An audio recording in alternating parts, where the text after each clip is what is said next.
주님을 가까이 하는 자를 주께서 가까이 한다고 말씀하셨습니다. 또 주님을 가까이 하는 것이 우리의 복인 줄로 믿습니다. 늘 한 걸음 더 가까이 나가는 은혜가 있기를 바랍니다. 우리가 주일마다 요한복음의 말씀을 계속해서 나누게 됩니다. 오늘은 5장에 있는 말씀을 통해서 내가 낫고자 하느냐라고 하는 그런 주제의 말씀으로 말씀을 나누려고 합니다. 우리가 마태복음, 마가복음, 누가복음, 요한복음을 복음서라고 합니다. 사복음서라고 그러죠. 복음서란 말은 예수님의 행적과 교훈의 말씀을 기록한 책을 복음서라 그런 거예요. 근데 이 사복음서 가운데에서 공관복음이라고 하는 마태, 마가, 누가복음은 예수님의 행적에 대해서, 이적에 대해서 많이 기록을 하고 있어요. 그런데 제4복음 되어지는 요한복음에서는 예수님의 7가지 이적만을 성별해서 기록하고 있는 거예요. 그러면 그 성별하는 기준이 뭐냐라고 하면 다른 것이 아니라 상징적인 의미가 있는 그런 사건만을 골라서 기록하고 있다고 하는 사실입니다. 가령 한 사람이 병을 고침을 받았다고 한다면, 야, 예수님이 큰 기적과 능력으로 병을 고치셨다, 예수님이 굉장하신 사람이다, 그렇게 말하는 것이 아니고, 그 병을 고치는 사건을 통해서 주시고자 하시는 메시지가 있어요. 병을 고쳤다고 하는 것으로 끝나지 않은 것이 아니라 그 병을 고침을 통해서 우리에게 주시고자 하시는 교훈, 메시지, 상징적인 영적인 의미가 있는 것만을 성별해서 이 요한복음은 7가지 이적을 기록하고 있는 걸 보게 됩니다. 가령 예수님께서 나면서부터 소경된 자를 고치신 거예요.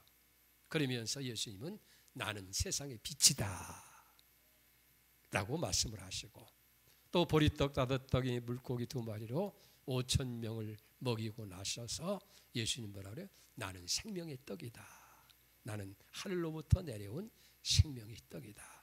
단순히 사람의 배고픔만을 채워주는 것이 아니라 생명의 떡, 그 떡을 먹으면 영생하게 된다고 하는 그런 메시지, 교훈을 우리에게 주시는 것을 보게 됩니다. 자, 그 중에 하나가 오늘 본문의 말씀, 베세드 못가에 누워 있는 환자를 고치신 그런 사건이에요. 이 사건에는 몇 가지 특징적인 그런 일들이 있는데, 첫째로 우리가 염두에 둬야 할 것은 이 사건이 예수님께서 예루살렘의 유월절 행사를 위해서 올라갔었을 때 일어난 사건이다 하는 거예요. 이스라엘 사람들은 1년에 3번씩 그 절기를, 중요한 절기를 지켜요. 첫째는 유월절이고, 두 번째는 오순절이고, 세 번째는 장막절이라고 하는 것인데, 이 절기가 되어지면 만 12세 이상 되어지는 남자는 물론이고 많은 사람들이 다 예루살렘에 모여서 하나님 앞에 절기를 지키게 되어집니다. 그러니까 그때 예루살렘에 모이는 숫자가 수십만 명에 이르렀다고 하니 대단히 큰 행사였던 것을 보게 됩니다. 자, 이런 잔치가 되어지니까 수많은 사람들이 모이니까 자연스럽게 떠들썩하기도 하고 왁자지껄하는 거예요. 근데 예수님께서는 그런 무리들을 떠나서 조용히 한 곳으로 가십니다. 가장 외롭고 불쌍한 환자를 찾아서 만나 주시는 거예요. 바로 그 장소가 베데스다라고 하는 연못이었던 것을 보게 됩니다. 이 베데스다라는 말은 히브리 말인데, 베시라고 하는 말은 집이라는 뜻이고, 에스다라고 하는 말은 자비, 즉 자비라는 거예요. 외롭고 불쌍한 사람에게 자비를 베푸는 그런 집이라는 뜻에서 베데스다라고 하는 거예요. 근데 이 베데스라고 하는 못에는 특별한 전설이 있었다는 거예요. 그게 3절, 4절을 보세요. 그 안에 많은 병자, 맹인, 다리 저는 사람, 혈기 마른 자들이 누워 물이 움직임을 기다리니 이는 천사가 가끔 못해 내려와 물을 움직이게 하는데 움직인 후에 먼저 들어가는 자는 어떤 병에 걸렸든지 낫게 되밀어라.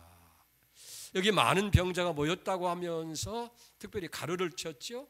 물이 움직임을 기다리더니.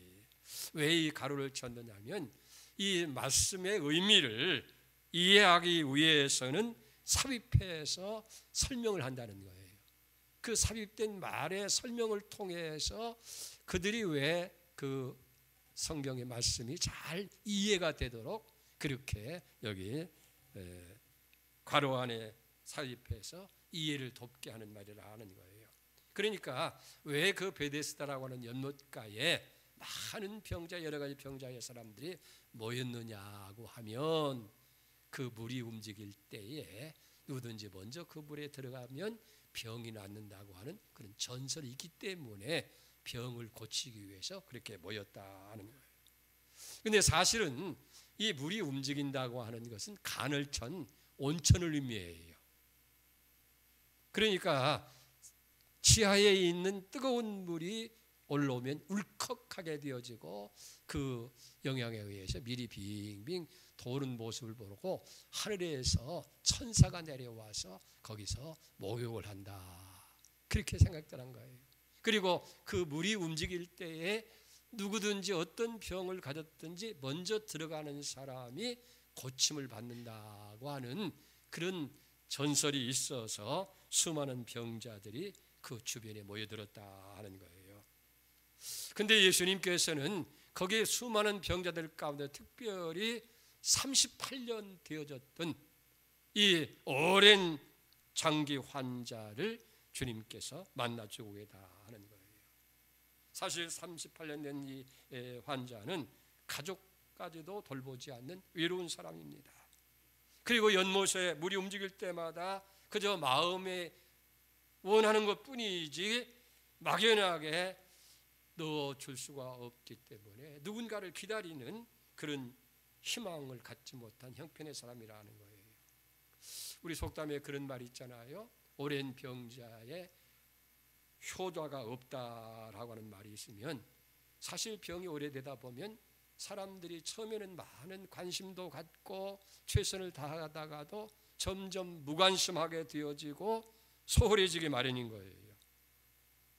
어려운 불치의 병을 앓고 있는 사람이라도 처음에는 소망을 가져봅니다. 주변에 있는 사람도 관심을 갖고 최선을 다하게 됩니다마는 오래되다 보게 되어지면 단념을 하게 되어지고 체념을 하게 되어지는 거예요. 그러다 보면 마지막에 육체의 병이 정신적인 병까지도 야기시키게 된다 하는 거예요. 그러니까 오늘 이 38년 된 병자 오래 누워 있다 보니까 그 상태가 어떠한지 우리가 짐작할 수가 있다 하는 거예요. 근데 오늘 6절 말씀에 보면 이 38년 된 병자를 예수님께서 찾아오셔서 이렇게 묻습니다. 예수께서 그 누운 것을 보시고 병이 벌써 오래된 줄 아시고 이르시되 내가 낫고자 하느냐. 어떻게 보면 이 질문이 참 이상한 질문 같이 느껴지는 거예요. 아니 병이 든 사람이 낫고자 하는 마음은 누구나 있는 거 아니겠어요.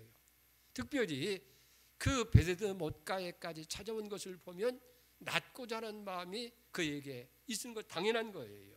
그런데 예수님이 이 환자에게 내가 병이 낫고자 하느냐라고 그렇게 묻고 있다 하는 거예요. 자, 그런데 보면 이 환자의 대답 또한 동문서답격으로 대답을 하고 있는 거예요. 예수님이 낫고자 하고 물었으면 예, 낫고 싶습니다. 고쳐주십시오라고 그렇게 해야 될 텐데 물에 넣어줄 사람이 없다고 하소연을 하는 거예요. 7절에 보세요. 병자가 대답하되 주여 물이 움직일 때에 나를 못에 넣어줄 사람이 없어 내가 가는 동안에 다른 사람이 먼저 내려가나이다. 그때 예수님께서 뭐라고 말씀합니까? 8절을 봅니다. 예수께서 이르시되 일어나 내 자리를 들고 걸어가라 하시니 우리는 생각해 봅니다. 38년 동안을 병으로 누워 있었다고 한다면 아마 어떤 의미에서는 평생을 걸어보지 못했던 사람일 수도 있는 거예요. 그런 사람에게 예수님께서 느닷없이 일어나 걸으라고 할 때에 정말 그 말을 믿고 일어나서 걸을 수 있는 사람이 몇이나 되겠느냐 하는 거예요. 여기 생각이 옵니다. 왜 예수님께서 그래 내가 고쳐주겠다, 아니면 내가 기다렸다가 물이 동할 때에 너를 그 물에 넣어서 고침을 받게 해주겠다라고 그렇게 말씀하지 아니하시고 네가 낫고자 하느냐라고 그렇게 물으셨느냐는 얘기예요. 여기에는 상당한 의미가 있는 질문이 좀 있습니다. 왜 그러냐면 이 세상에는 가장 무서운 병이 뭐냐면 암병이나 에이즈와 같은 불치의 병이 아니고 동화성이라고 하는 병이라는 거예요. 다시 말해서 닮아간다 하는 거예요. 예를 들어서 말한다고 한다면 악취가 가득한 장소나 담배 연기가 가득한 그런 장소에 들어갔을 때에 처음에는 그 냄새 때문에 역한 느낌을 갖게 되어지고 우리가 고약하게 생각합니다마는 시간이 조금 지나게 되어지면 점점 그 악취는 사라지게 되어지고 자연스럽게 그 상황에 적용하는 경우를 보게 됩니다. 그러니까 아무리 좋지 않은 나쁜 냄새라도 계속해서 맡게 되다 보면 거기에 동화가 되어져서 별로 느끼지를 못하게 된다는 거예요. 이거 동화성이라는 거예요. 우리가 죄를 짓는 것도 마찬가지예요. 한 번 죄를 짓기가 어렵지 두 번, 세 번 거듭해서 죄를 짓게 되면 동화성이 있어서 나중에는 가책도 받지 않고 쉽게 죄를 짓게 되는 경우를 많이 보게 되는 거예요. 여러분 여기 환자도 그래요. 오래 누웠다고 보니까 그것이 자연적으로 습관화가 되고 면역이 되어서 불감증 환자가 되고 있다는 거예요. 아마 이 환자도 처음에는 낫기를 소망했을 거예요. 그런데 누워있는 것이 습관화되어지고 체질화되다 보니까 일어나야 되겠다고 하는 그런 생각마저도 포기했는지 모른다는 거예요. 그렇기 때문에 예수님께서 그런 생각을 가지고 있는 이 환자에게 네가 낫고자 하느냐라고 묻고 계신 거예요. 다시 말씀드린다면 내가 아무리 오래 자리에 누워있다 할지라도 단념하거나 체념하지 말고 이제 다시 일어나겠다고 하는 희망을 가지라, 그런 얘기예요. 평생 동안 누워있어서 나는 틀렸어, 나는 어떤 방법을 해도 안 돼, 포기하는 자가 아니라 나도 나을 수 있다고 하는 그런 희망을 가져라 하는 거예요. 그렇기 때문에 예수님께서는 내가 고쳐주겠다, 내가 너를 물에 넣어주겠다고 하지 아니하고 내가 낫고자 하느냐라고 그렇게 질문을 하고 있다는 거예요. 여러분 오늘 이 음성이 우리의 희망을 일깨워지는 그런 음성이 될 수 있기를 축복합니다. 나는 틀렸어, 안 돼, 무엇을 해도 안 돼, 나는 희망이 없어, 그게 아니고 내가 낫고자 하느냐, 다시 한번 희망을 갖는 그런 축복이 있기를 축원을 드립니다. 자, 이제 예수님의 이 질문에 대해서 환자가 어떻게 반응을 했느냐 7절을 보세요. 병자가 대답하되 주여 물이 움직일 때에 나를 물에 넣어주는 사람이 없습니다. 이 영어 성경에 이 말씀을 그대로 직역하면 나는 한 사람을 가지 못했습니다. I have not a man. 나는 한 사람을 갖지 못했습니다. 나를 도와줄 한 사람이 없습니다. 우리 대개의 고통과 어려움 가운데 있는 사람들 가운데 그런 푸념을 하는 걸 듣게 되죠. 내 마음을 알아줄 사람은 세상에 아무도 없다. 그렇게 절망적인 말을 하게 됩니다. 그러니까 이 환자는 일어나 걸으라고 말씀하시는데도 불구하고 그는 한 사람이 내게 없습니다. 나를 도와줄 사람이 없다는 그것 때문에 이제 절망하는 거예요. 누군가가 도울 사람이 있어서 나를 도와준다면 물이 동할 때 나를 저 못에 넣을 수 있을 것이고 그러면 나는 고침을 받을 수 있을 것이다 라고 얘기하는 거예요. 한 사람이 없음을 안타까워하는 모습입니다. 여전히 사람을 타령하고 있다 하는 거예요.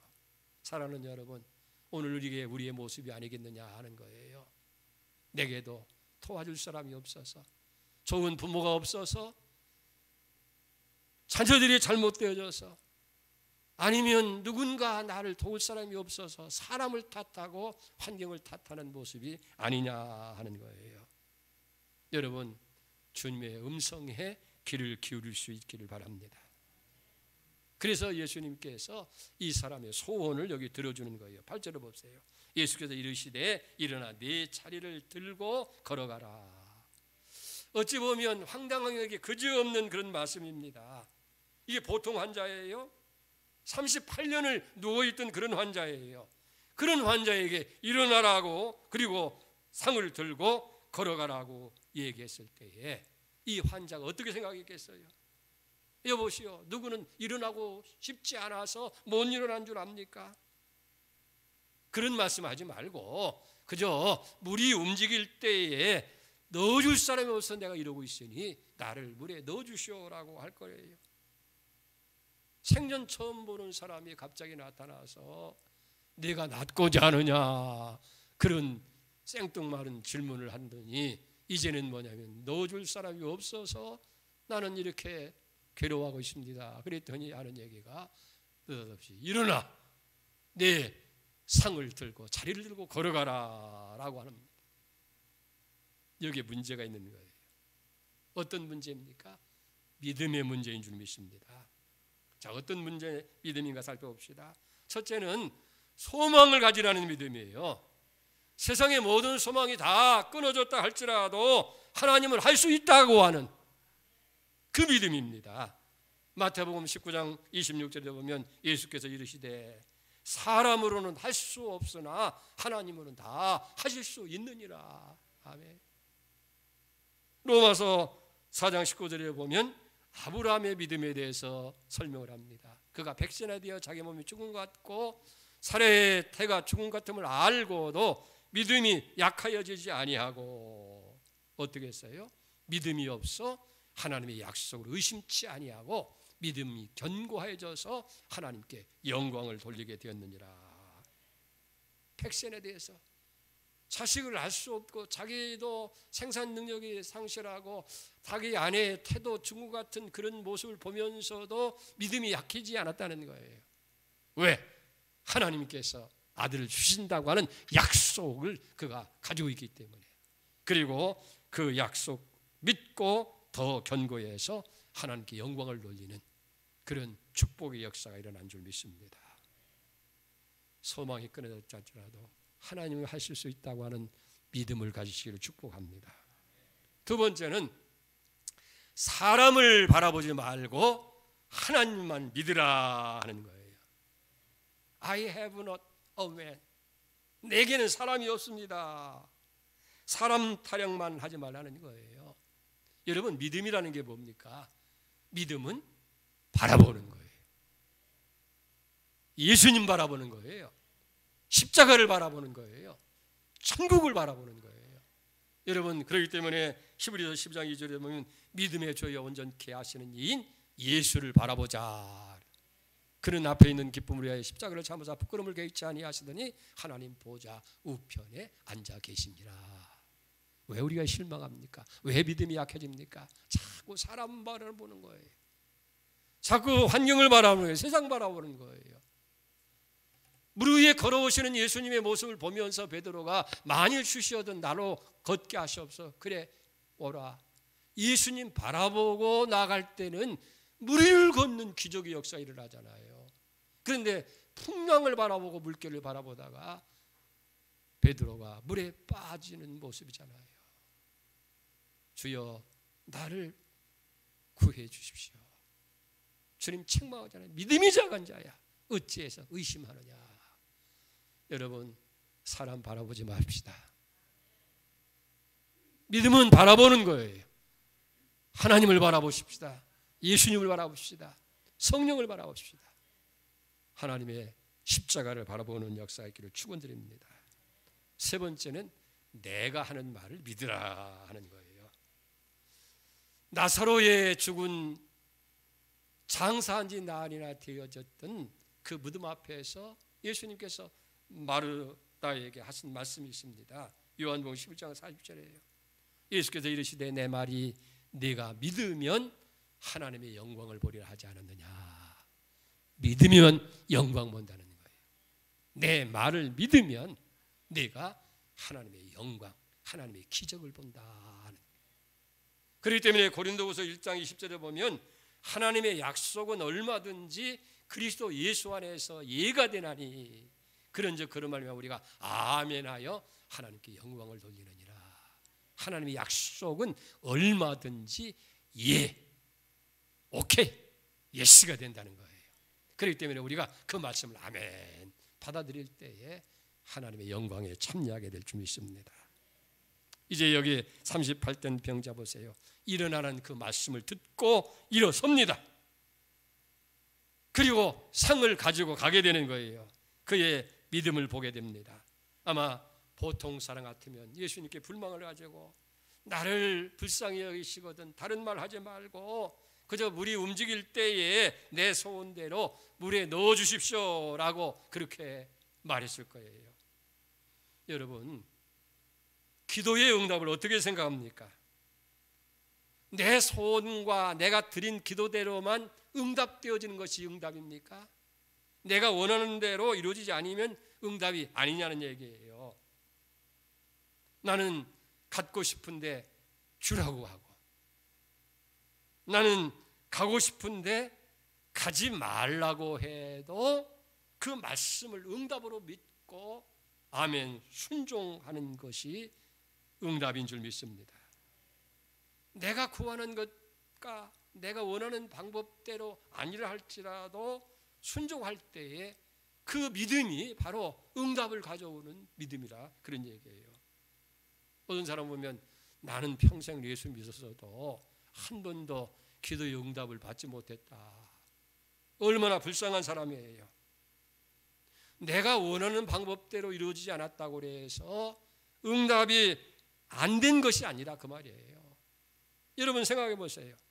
연못에 들어가서 병을 낫든지 일어나라고는 말씀을 듣고 병을 낫든지 방법의 문제가 아니고 낫다고 하는 것이 중요한 거 아니에요? 그러니까 물에 들어가서 낫는 것도 응답이고 말씀을 듣고 말씀대로 순종해서 고침을 받는 것도 응답이라는 거예요. 그런데 내가 원하면서 내가 원했던 방법이 아니라고 일어나라고 했을 때에 일어나지 못했다고 한다면 그는 아마 영영 병 고침을 받지 못하고 말았을 거예요. 아브라함의 아내 사라야는 아들을 갖기로 원했잖아요. 25년이라고 하는 세월을 기다리는 중에 어느 날 하나님께서 선사들을 보내서 대접을 받게 하시고 아브라함에게 얘기합니다. 내년 이맘때에 네게 아들이 있을 것이다. 그랬더니 장막뒤에서 그 이야기를 듣고 사라가 피식 웃었다는 거예요. 비웃음이죠. 아니 우리 형편이나 알고 그런 얘기를 하느냐 의심하는 거예요. 그때 들려진 하나님의 음성이 뭡니까? 사라가 왜 웃느냐? 웃지 않았습니다. 그랬더니 창세기 18장 14절에 여호와께 능치 못할 일이 있겠느냐? 기한이 이를 때 내가 내게 돌아오리니 사라에게 아들이 있으리라. 하나님께 능치 못할 일이 없느냐? 100세가 됐다고 해서 문제가 될 게 없다. 상황이 어떻게 될 게 문제가 없다. 하나님은 다 하실 수 있다. 할렐루야. 사랑하는 성도 여러분, 38년 된 병자를 고친 이 이적을 통해서 병 고치는 걸로 끝나는 것만이 아니라 오늘 주시는 메시지가 있어요. 첫째는 어떤 일이 있어도 낙심하지 말고 한 번 더 희망을 가지라는 거예요. 오늘 여러분들에게 그 희망이 생기기를 축복합니다. 나는 틀렸어. 우리 아이들은 안 돼. 내 사업은 끝장난 거야. 아니에요. 하나님이 하시면 됩니다. 하실 거니 무슨 말이냐? 믿는 자에는 능치 못할 일이 없느니라. 희망을 가지시기를 축복합니다. 그리고 간절한 소원을 가지십시오. 하나님은 내 모든 문제를 해결해 주시고 이루어 주신다고 하는 희망입니다. 그리고 사람을 기대하지 말고 하나님만 기대하시기를 축복합니다. 주님은 지금도 이 자리에 오셔서 38년 된 병자에게 하셨던 말씀처럼 일어나라는 거예요. 절망의 자리에서 일어나라는 거예요. 불망의 자리에서, 불가능의 자리에서 일어나라고 말씀합니다. 환경이나 처지에 바라보지 말고 전능하신 하나님을 믿고 일어서라.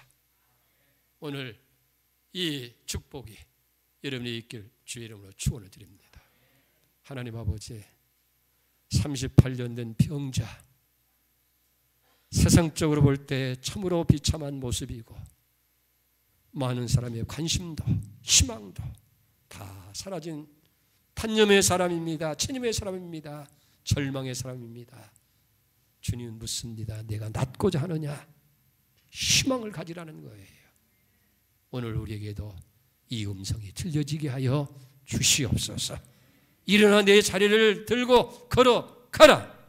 사람은 할 수 없지만은 하나님은 다 하실 수가 있는 줄 믿습니다.